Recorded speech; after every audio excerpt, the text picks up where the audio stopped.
নমস্কাৰ। পৃথিৱীৰ আটাইতকৈ ৰহস্যময়ী গাঁও, য'ত ছোৱালীবোৰ ডাঙৰ হোৱাৰ লগে লগে ল'ৰালৈ পৰিণত হয়।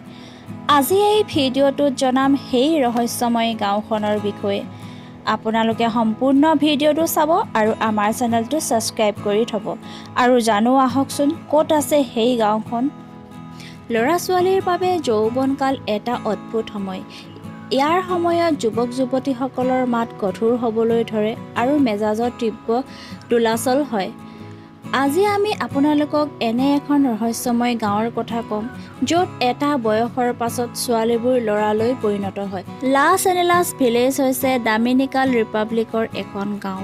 এই গাঁৱৰ আটাইতকৈ আচৰিত কথাটো হ'ল এটা নিৰ্দিষ্ট বয়সৰ পাছত ইয়াৰ ছোৱালীবোৰ লিংগৰ সলনি হয়। ইয়াৰ পিছত তাই ল'ৰা হৈ পৰে। আনকি বৈজ্ঞানিকসকলেও এই ৰহস্য উলিয়াব পৰা নাই।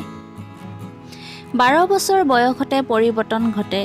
এই গাঁৱৰ বহু ছোৱালী 12 বছৰ বয়সত ল'ৰালৈ পৰিণত হয়। ছোৱালী ল'ৰা হোৱাৰ ৰোগৰ বাবে এই গাঁৱৰ মানুহবোৰ অতিশয় বিচলিত হৈয়ে থাকে। এই গাঁওখন সাগৰৰ পাৰত অৱস্থিত। ইয়াৰ জনসংখ্যা প্ৰায় 6,000। অন্যান্য আচৰিতৰ বাবে এই গাঁওখন সমগ্ৰ বিশ্বৰ গৱেষকৰ বাবে গৱেষণাৰ বিষয় হৈয়ে আছে। চিকিৎসকে কয় যে ই এক জেনেটিক ডিছঅৰ্ডাৰ।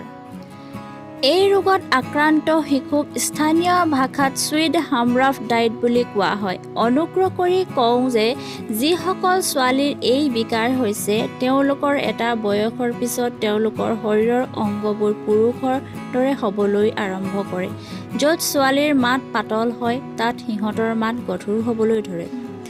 গাঁওখনৰ 90টা শিশুৰ ভিতৰত এজনেই এই ৰহস্যজনক ৰোগৰ সৈতে যুঁজি আছে।